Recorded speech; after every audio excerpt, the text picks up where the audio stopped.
Welcome back to the Stack YouTube channel, ladies and gentlemen. We are on one mission and one mission only, man. Building wealth through digital assets, okay? Yes, sir. Bring people the best in crypto adoption, okay? But before we jump into the show, we do have a little bit of an exciting announcement, right? We're kind of late, but, late to our own show. But we are going to be working with the Gentlemen of Crypto channel, right? Which I'm completely excited about this because that is a channel where, I am also a supporter of that channel. You know what I mean? I've been there, always been in the comment section when they're live. And these guys have always just been dropping so much good information, providing so much value for the community, learn so much about crypto and Bitcoin from them as well, right? And so to be at this position now where they're giving us an opportunity to create content and deliver it on their channel as well, I'm excited for it. It's something that they clearly don't have to do, but they did it anyway. And we just want to say thank you. It's an incredible opportunity, and we're going to keep aiming to bring the best we can to you guys. Oh, yes. Double up. And to talk about bringing the best to you guys, expect to see us on Mondays at 9 a.m. to 9:30 in the morning. Absolutely. And Yes. of course, you're going to also see us on Thursdays at 9 a.m. to 9:30 as well. But this time around, we'll be live. And on Thursdays, 5 p.m. to 6 p.m. These are all Eastern time code, by the way. Hey, yes, sir. Look at that, man. We are crypto warriors, right? We are part of the crypto warrior nation. And look at us now. We're on here. Anyway, massive thanks to King and to Bitcoin Zay for doing this. We think it's absolutely incredible. So with no further ado, then let's jump right into the show.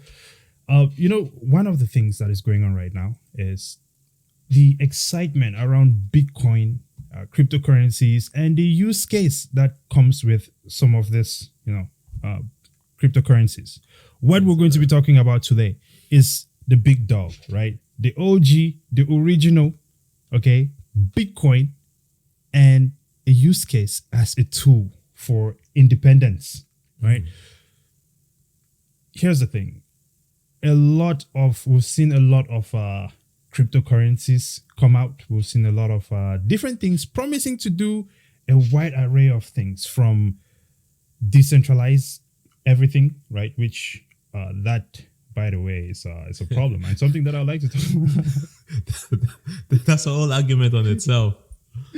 Dude, I mean, look, man, you cannot call your crypto decentralized if it's clearly not, because clearly we're all obviously finding out that some of these things are just not that decentralized. But what we would like to talk about today is Bitcoin as a tool for independence. So what we've done, we've picked an area of the world where we think that Bitcoin is going to make a significant difference, right, in changing their environment as it is right now.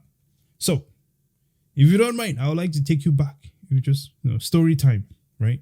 I'd like to take you back, way back to the 17th century. Okay. When, where was this? Berlin, right? 17th century Berlin. A group of Super rich folks in France. Super rich. Okay. Well, Yeah. I would say a group of entitled individuals gathered at the Berlin Conference, right? This is what is known as the Scramble for Africa. So you had these guys who came together and had a meeting on how to distribute Africa amongst themselves. France was one of those countries, right? Where after this Berlin Conference, what essentially happened was all these African nations lost their independence, right? And so France now had the go ahead to move into Africa, right? And their main motivation was to exploit raw materials and enforce assimilation. Now, some of the victims of this situation here, you have Senegal, Guinea, Niger, Cameroon, that's where I was born, Ivory Coast, Mali, Togo, and Central African Republic. Central African Republic is important. We're going to be coming back to that one. But what happened then is that the French rode into the zone, and obviously they felt that their culture was superior. So other than exploiting the African continent for their raw materials, which they used for trade, where the Africans saw no profit from it, they proceeded to force their language, culture, and dining, like Double O said there, right, on the people. This is a difficult thing to do. How do you think that turned out, sir? Well, I think the trouble started way before even the old colonization or the loss of your independence. It got worse because there was this old slave trade going on. Right. As we know, all the European countries were involved in it. The Dutch, the British, including the French in so many cases. So at that conference, that was when they said, "Oh, you know what? As a matter of fact, we'll now own you guys. We are no longer just coming here to take you guys as slaves. We own your land." That was the whole intent of that. So, which is exactly one of the reasons why we're having this topic today. When do you get your freedom? Because people tend to believe that Africa is free or Africa has gotten its independence. But from what you've showed, the independence is not there. The independence is not there, and it only gets worse as we go. I mean, I hope people understand how insane this is. Imagine this, bro. Some guy walks into your house and it's like, "Sir, listen, I am here. You could just rest. I'm going to take over. Go outside and wash the car, by the way. I'm colonizing your living room, colonizing your house, your wife, your kids. Just, make sure you clean everything. Make sure everything is good." How would that fly over? Sure. And if you don't do it, I'll kill you and just take over everything. Exactly. Colonization. Why did they call it colonization? Because I just think isn't that what robbery is, or hijacking, whatever the extreme cases might be, right? But here's the thing. Here's what we know. We know that as this was happening, right, we had countries that were still fighting to liberate themselves from this. Guinea is one of those countries. When they demanded their independence in 1958, France responded with complete destruction. Do you think this may be one of the reasons why so many countries on that continent are not moving forward? Do I think that's the reason why? It's the reason why. Do you think it's a It's not a matter of thought, it's a fact. Yeah, it is. It's definitely one of those reasons. Look at the time frame. That is very recent. 1958. It is still very alive recent right now. And now here's the thing. One thing that annoys me about this is because, I've always wondered, especially growing up, right? Being born in Cameroon myself, it's like you go through this whole period of your lifetime, right? And then there's a point where you look back and you go, why is it that nothing has changed over this long period of time? And what I'm referring to is this fact that my whole life, I'm like, hey, everyone is always donating money to Africa. There's always someone is always running something that is supposed to help fund things in Africa. How much money does it take to turn a place around, right? So there has to be some other active hands in play, right? Other than this, right? You also have guys like the IMF that are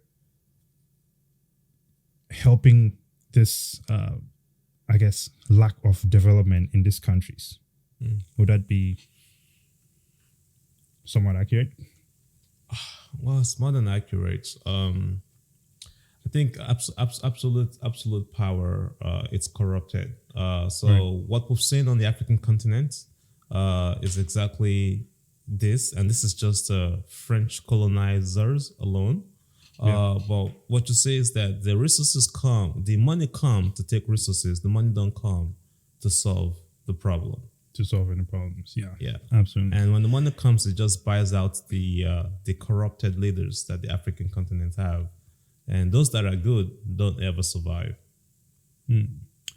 Now, you see, the thing is, obviously, there is this idea that the French have left because this colonization was going on. There was the English and the French, right? The English left, and they're just like, we're gone and we're gone. They never left. Yeah, well, with the French, it's a bit more intense, right? Because what happens is, after 1960, right, and this is after the whole situation with Guinea, we can see that even though it is said that this colonization came to an end, right, we can still see that over 50 nations, right? Oh, sorry, over the past 50 years, over 26 African countries have had coups, 67 coups, right, altogether. And in 16 of those countries where there have been this 67 coups were French colonies, right?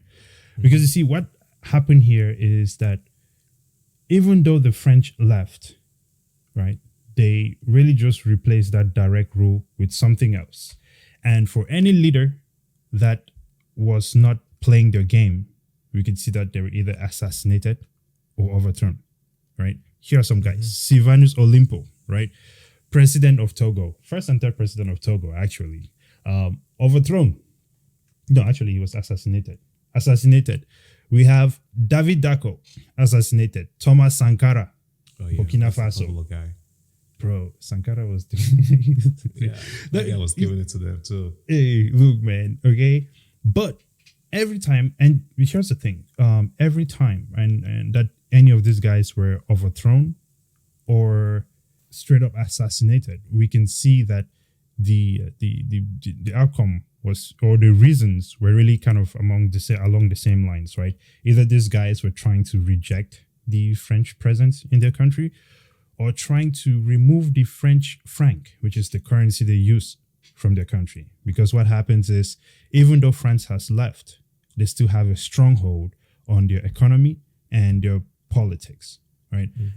I would like to remind everyone what colonialism is in this situation as well, right? Colonialism is the domination of a people or area by a foreign state or nation, right? The practice of extending or maintaining a nation's political and economic control over another area. So it would seem, despite the fact that they left, they're still very much in there, right? In this former French colonies, and still running the show. Yeah, right? there's no need for Independence Day. Just forget it. You're still colonized.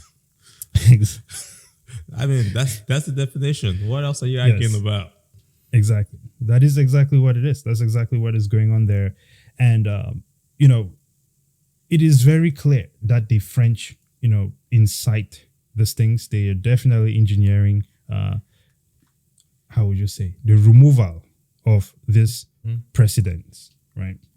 Now, obviously, we know that this gets even worse, right? There are some other factors that are still in play right now. For example, the French require these former African colonies to put 85% of their money into the French central bank, right? And it is managed by the French. They also impose a colonial tax on African countries. How insane is this?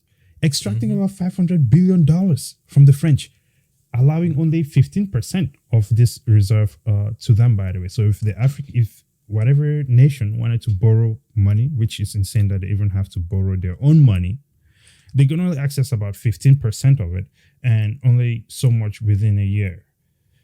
So we have France controlling the finances of all these African nations and restricting trade. So the French can get to decide which other countries that these African countries can trade with and how much they can spend as well. It would seem to me very clear that France does not respect the independence of these other nations. Well, how would you respect them if you still think that they are your colonies and you control them? This is true. And that sort of idea is the type of one that we want to disabuse in our environment. There's the thing. It's interesting because this is not even a debating matter anymore, because we can see that even French presidents have come out saying, essentially saying the same thing, understanding that we have gained a lot from Africa, and it would be probably not the best idea to keep acting like it wasn't the case, right? So we see some quotes here from the former French president Jacques Chirac: "Without Africa, France will slide down into the rank of a third world power." And we also have in December the French prime minister saying, "We have to speak the language of truth. African growth pulls us along. Its dynamicism, how do you pronounce that word? its dynamicism supports Yeah. its dynamicism supports us and is vitally stimulating for us. We need Africa. But I just want to rephrase that a little bit if I can. We have to speak the truth. Okay? African growth is not really African growth. It's African extortion pulls us along. Okay? Its dynamicism supports us and it's vitally stimulating for us. This extortion and this pillaging of other people's land is vitally stimulating, if you will, for us. That's what I'm seeing. Because if you feel this way about a certain something, then you should probably be taking care of that thing, wouldn't you? Well. This is for the people out there, right? The money is coming so easy that they just feel like, you know what, we can't let it go. That's basically what that means. That, it's so important. We can't give these people their freedom. We have to make sure that we have our rope around their neck at all means possible. And without them, we're not going anywhere. We will take and take until we can't take anymore. But here's the thing. Obviously, all of this situation, all of this, everything we just painted here is all kind of like, how would you say? It paints a gray picture, right? Unfair weather picture of the situation in Africa. But can these people free themselves? Ever, right? So now we enter into this period of time where we have this thing called Bitcoin, right? Which is proving, because as the more you understand Bitcoin, right, and the things that it should be able to allow you to get around, it would seem that Bitcoin should be something that should be able to pull the people out of this sort of situation, right? Hey, that was my thought when I was in Nigeria last year. Right. I could see why the government or the IMF is telling African countries not to accept Bitcoin or accept cryptocurrencies. But the reality is that if they do, they would unleash that chain or that rope around their neck. And that could probably eventually give African countries that freedom that they've always requested. But unfortunately, for a lot of these African countries, those in power are those put in there by the colonizers. But I think we're starting to see some push out of that. Don't you think? Absolutely. I think we are, because it's a different generation.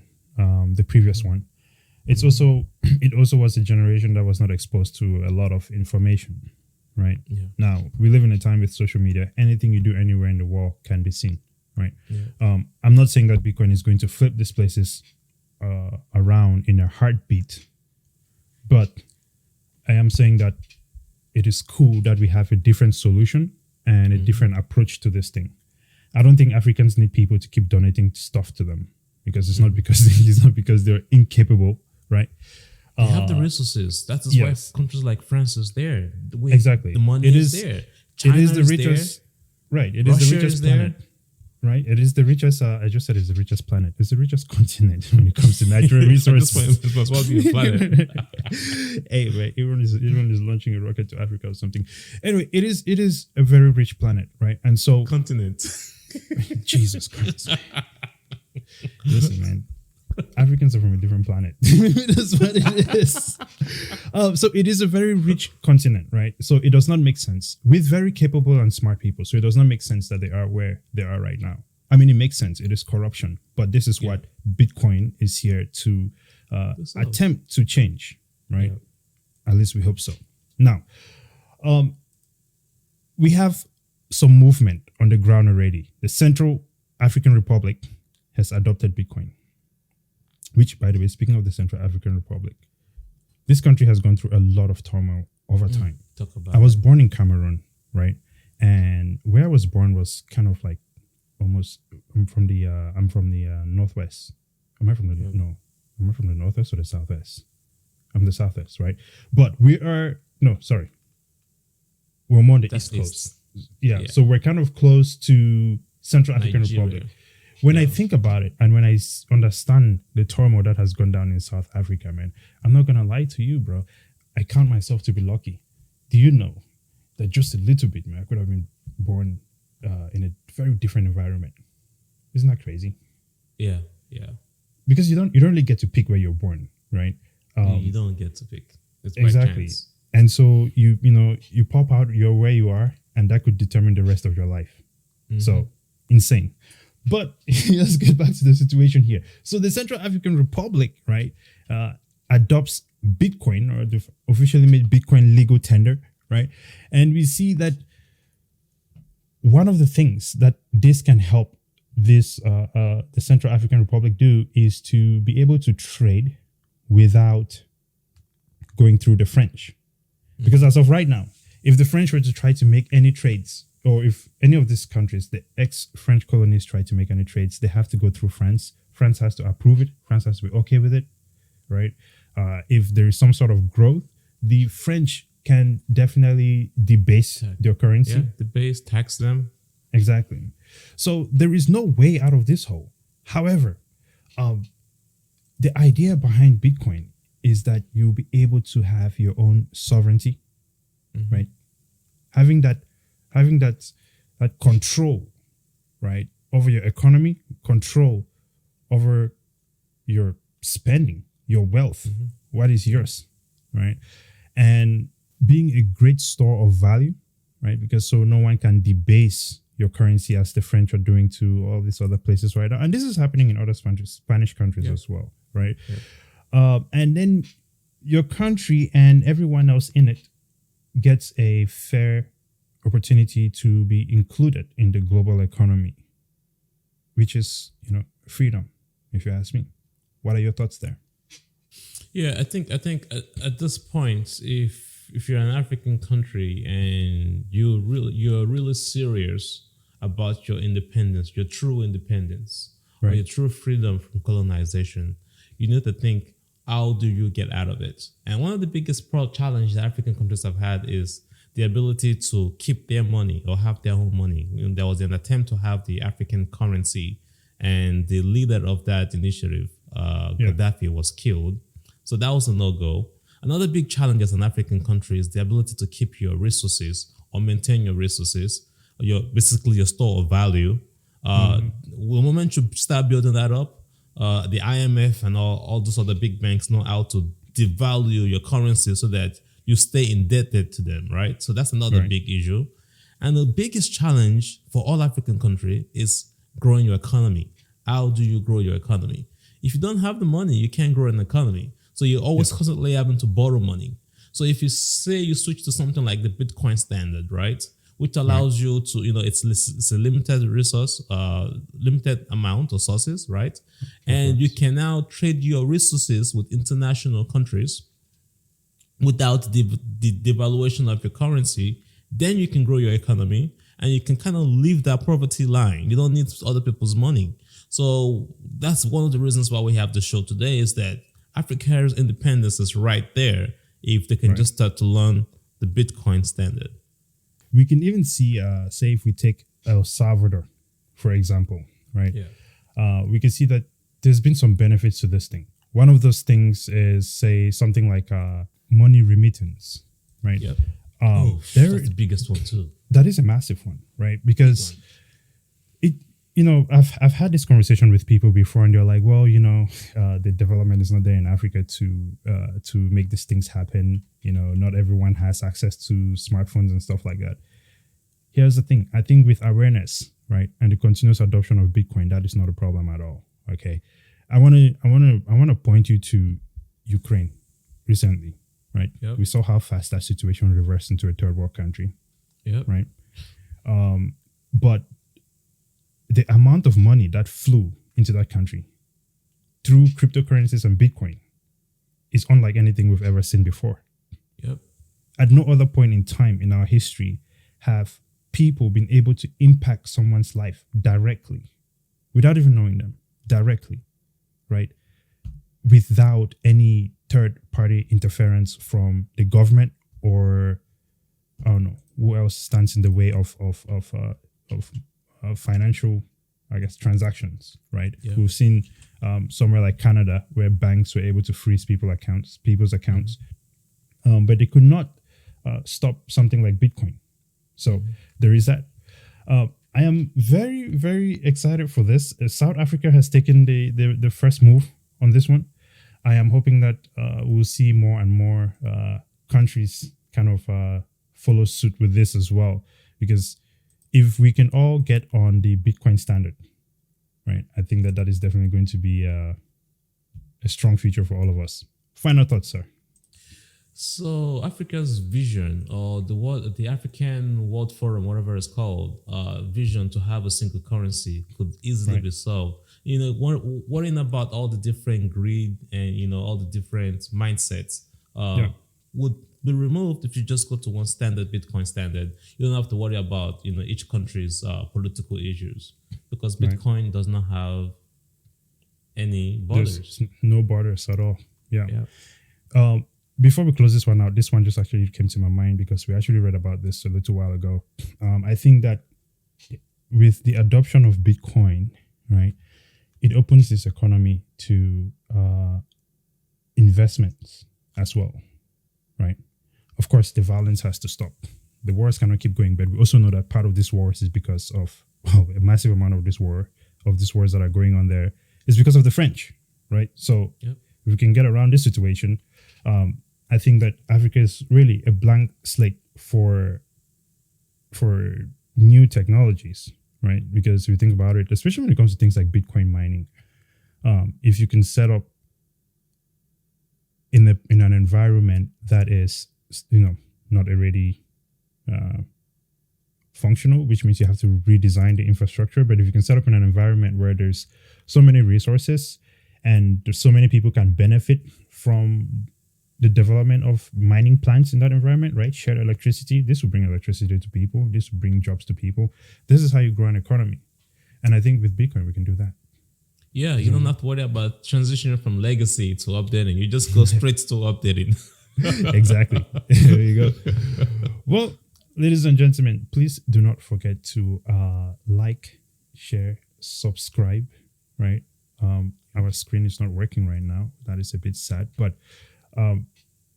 okay, well, we're just gonna ditch that situation. Let's just ditch that situation. We're gonna ditch the situation. We tried to be fancy, okay? We wanted to bring the best of the best on the Gentlemen of Crypto show, but we'll just stick with our little basic one here. If it is your first time on the Gentlemen of Crypto show channel, please do not forget to subscribe to the channel. And subscribe. Also follow us and subscribe to our channel over on Stack on YouTube, Stackfin on our social media pages. We like to engage with Peter Schiff. He does not respond. Can you believe Peter Schiff has still not responded to us to this day, bro? He will eventually. We're not big enough for this. Yeah, he'll do that when gold goes to zero. Freaking useless asset, never man. go to zero. Yeah, he's probably not going to go to zero. Just like Bitcoin is never going to go to zero, but he says it all the time. Right? There we go.